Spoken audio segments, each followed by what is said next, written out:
Under section 141 a surety is entitled to the benefit of every security। तो इसी चीज़ की हम बात कर रहे हैं यहाँ पर। आप ध्यान से मेरी बात को सुनेंगे कि देखिए, मान लीजिए ए प्रिंसिपल डेटर है, बी क्रेडिटर है और सी श्योरिटी है, और ए ने बी को सिक्योरिटी के लिए जो गोल्ड रिंग दी थी वो रिंग बी के पास है, लेकिन बी ने ए के डिफॉल्ट पर सी से 50,000 रुपये ले लिए। तो इसका मतलब ये है, सेक्शन 141 ये कह रहा है कि जो बी के पास सिक्योरिटी है, जो सोने की अंगूठी है, वो उस पर सी का हक है। तो हम क्या डिस्कस कर रहे हैं? हम डिस्कस कर रहे हैं अंडर सेक्शन 141 हम डिस्कस कर रहे हैं बेटा, हम ये डिस्कस कर रहे हैं under section 141 a surety is entitled to benefit of every security which the creditor has against the principal debtor at the time when the contract of suretyship is entered into, whether the surety knows of the existence। अब ये बात यहाँ पे exam question है बेटा, अब ये वाला चीज़ यहाँ पे एग्जाम क्वेश्चन है, आप इस चीज़ को नोट करेंगे, ये चीज़ एग्जाम क्वेश्चन है, ठीक है बेटा। whether the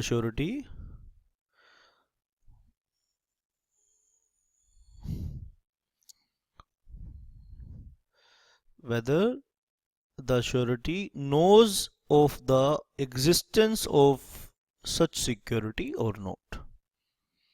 आप इसे पॉज करके नोट कर सकते हैं, शाबाश बेटा, आप इसे पॉज करके नोट कर सकते हैं बेटा। अब यहाँ पे आगे देखिए बेटा, इफ द क्रेडिटर लॉसेस और without the consent of the surety,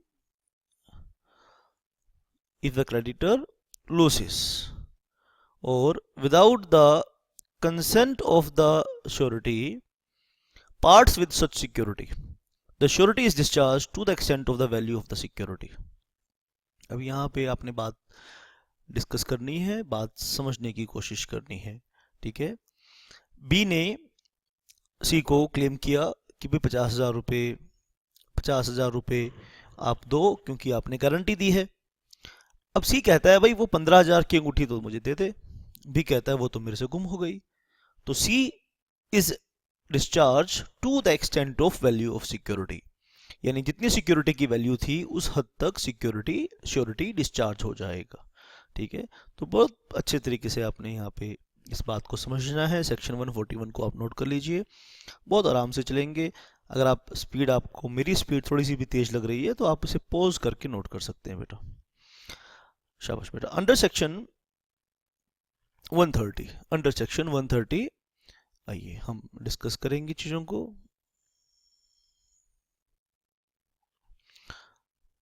section 130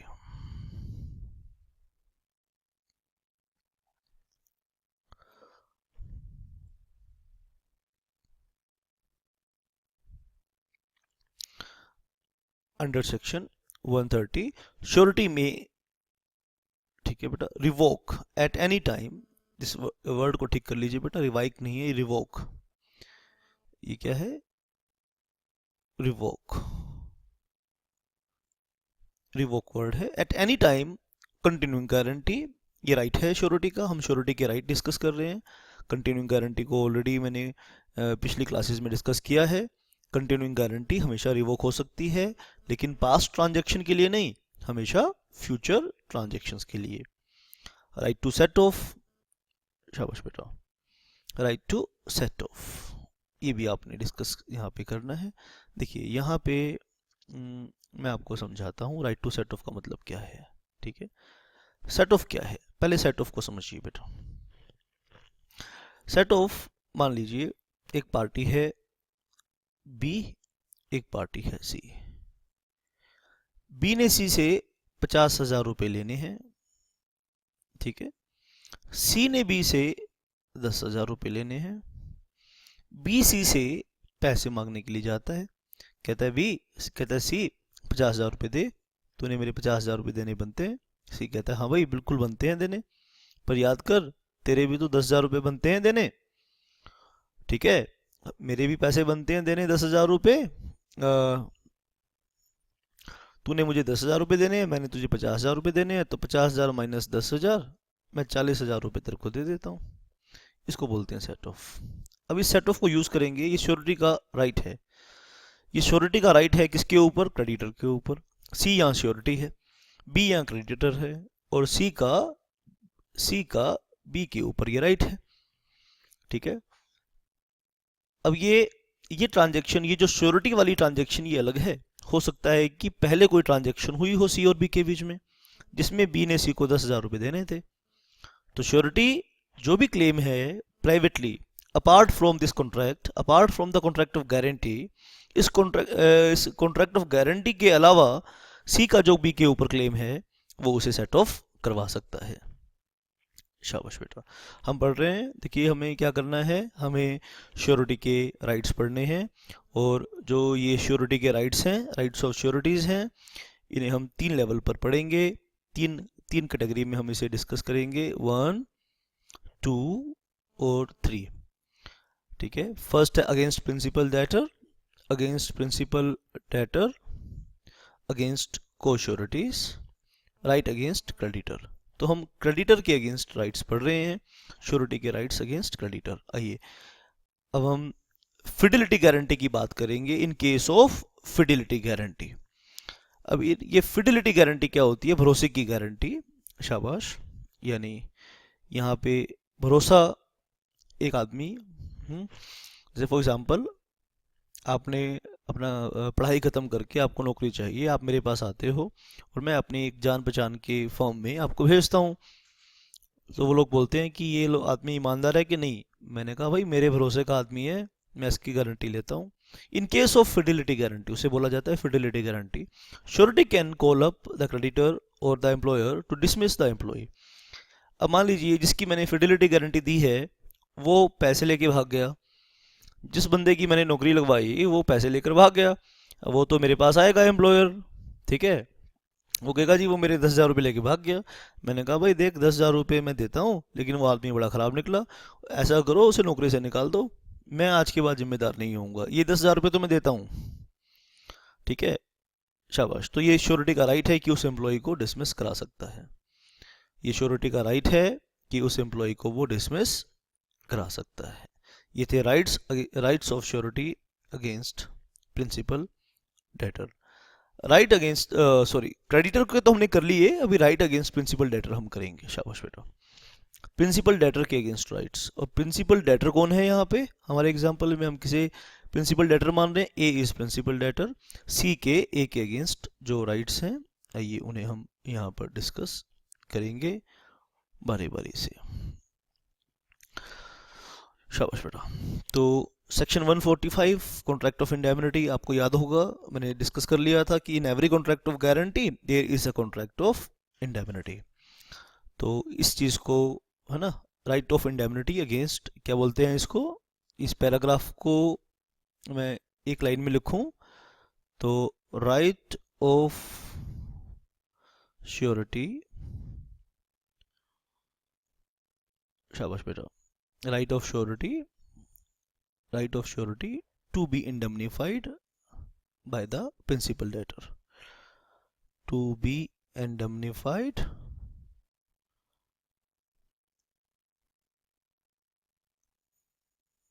by the principal debtor।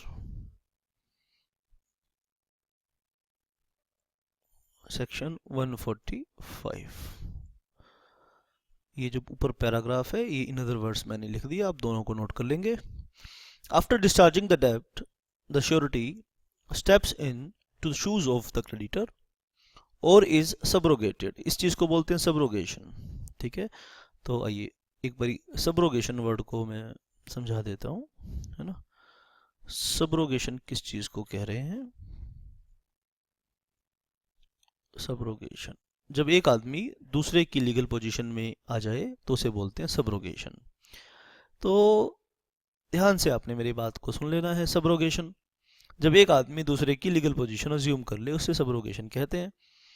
जैसे मैं एग्जांपल, एक आम भाषा में एक कहावत बोलते हैं, अगर बाप का जूता बेटे के पैर में आ जाए तो बेटे को छोटा नहीं समझना चाहिए। बाप का जूता बेटे के पैर में आ जाए तो बेटे को छोटा नहीं समझना चाहिए। तो सबरोगेशन कहा जाता है। क्या कहा जाता है जी, सबरोगेशन। तो आइए इस चीज़ को हम डिस्कस करेंगे। तो जब हमारे एग्जाम्पल के थ्रू मैं समझाऊंगा बेटा ये बात। बी ने ए को लोन दिया है 50,000 रुपये का। बी ने ए को 50,000 रुपये का लोन दिया है, तो बी के पास ए के ऊपर केस फाइल करने के राइट्स हैं, अपना अमाउंट रिकवर करने के राइट्स हैं। लेकिन वो अमाउंट बी ए से कोर्ट में रिकवर करता है उससे पहले ही सी ने उस डिफॉल्ट को ठीक कर दिया। अब बी के सारे राइट्स सी के पास आ गए। अब सी के पास सी की लीगल पोजीशन बिल्कुल सेम वो है जो बी और ए की थी। बी की, दोबारा से सुन लो क्या कह रहा हूं, जब सी ने ए के डिफॉल्ट को ठीक कर दिया तो जो बी की लीगल पोजीशन ए के अगेंस्ट थी वो सेम लीगल पोजीशन अब सी की ए के अगेंस्ट हो गई है। इस कंसेप्ट को टेक्निकली बोल दिया जाता है सबरोगेटेड। शाबाश बेटा। आफ्टर डिस्चार्जिंग द डेब्ट, शाबाश, यहां से पढ़ रहा हूं, आप ध्यान से नोट कर लीजिए इस चीज को। आफ्टर डिस्चार्जिंग द डेब्ट, after discharging the debt, the surety steps into the shoes of the creditor or is subrogated to all the rights of the creditor against the principal debtor. He can then sue the principal debtor for the amount paid by him to the creditor on the debtor's default. He becomes a creditor of the principal debtor for what he has paid. हाँ, यहाँ से दोबारा से एक बारी, he can then sue the principal debtor for the amount paid by him to the creditor on the debtor's default. He becomes the creditor of the principal debtor for what he has paid. एक case पढ़ते हैं यहाँ पे, Mamata Ghosh versus United industrial Bank का case है। In some circumstances, surety may get certain rights even before payment. ठीक है, ऐसा नहीं है कि पेमेंट करने के बाद ही श्योरिटी के पास राइट आएंगे। The surety has remedies against the principal debtor before payment and after payment in Mamata Ghosh versus United industrial bank. तो इस केस के ऊपर क्वेश्चन एमसीक्यू क्वेश्चन आ सकता है और छोटा क्वेश्चन भी आ सकता है, और आप देख लीजिए बेटा बड़ा क्वेश्चन भी आ सकता है। Where the principal debtor after finding that the डेब्ट become due started disposing of his properties to prevent seizure of the by surety. क्या हुआ, जब अमाउंट ड्यू हुआ तो प्रिंसिपल डेटर ने, भाई श्योरिटी उसकी प्रॉपर्टी को सीज ना कर ले, तो प्रिंसिपल डेटर ने अपनी प्रॉपर्टीज को डिस्पोज ऑफ करना शुरू कर दिया, यानी बेचना शुरू कर दिया। तो श्योरिटी कोर्ट के थ्रू ऐसा करने से प्रिंसिपल डेटर को रोक सकता है। ठीक है बेटा, तो शाबाश। Where the principal debtor after finding that the debt become due started disposing of his property to prevent seizure by the surety, the court granted an injunction to the surety restraining the principal debtor from doing so. ठीक है, this is a right of surety against the principal debtor. तो 3 तरह के rights हमें पढ़ने हैं और हम 2 तरह के तो पढ़ चुके हैं। आइए अब हम तीसरी तरह के राइट्स को पढ़ेंगे। Right surety against surety is right against, ठीक है, श्योरिटीज राइट्स अगेंस्ट को श्योरिटीज। आइए श्योरिटी के राइट्स पढ़ेंगे हम को श्योरिटी के अगेंस्ट।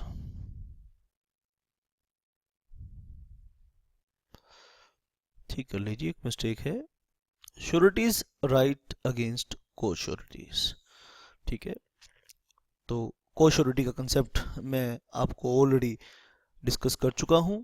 सेक्शन 146 और 147 ये है, यहाँ पे इन दोनों को मिला के हम आइए डिस्कस करेंगे 146 और 147।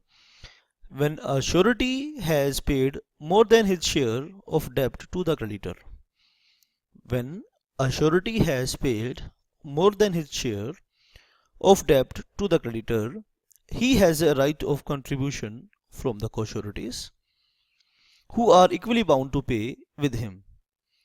So, for example, A, B, C are sureties to D for the sum of lent to E. ठीक है बेटा, who makes a default. A, B, C are liable as between themselves to pay rupees 1,000 each. If any of them has to pay more than 1000 he can claim. तो यहाँ पे शाबाश, D ने ई को कुछ उधार दिया है। ई कौन है? प्रिंसिपल डेटर है। और डी कौन है? क्रेडिटर है। और इसके 3 श्योरिटीज हैं। 3 श्योरिटीज कौन कौन है यहाँ पर? ए, बी और सी। ए, बी और सी। ठीक है जी। आइए एग्जाम्पल को दोबारा से देखेंगे। A, B, C are sureties to D for the sum of ₹3000 lent to E. 3000 रुपये का कर्जा दिया है और उसके लिए 3 श्योरिटीज हैं। तो अगर ई डिफॉल्ट कर दे तो 1000 रुपये तीनों कंट्रीब्यूट करेंगे। अगर किसी ने एक ने ज़्यादा कर दिया, मान लीजिए यहाँ पे सी ने ज़्यादा 2000 रुपये कर दिए, सी ने 2000 रुपये ज़्यादा कर दिए, तो सी जो ज़्यादा सी ने पे किया वो बाकी लोगों से रिकवर कर सकता है। ठीक है। और अगर एक मान लीजिए ए इंसॉल्वेंट हो गया तो 1000 रुपये कंट्रीब्यूट नहीं कर पाया, तो जो 1000 रुपये का लॉस हुआ वो बी और सी मिलकर बियर करेंगे।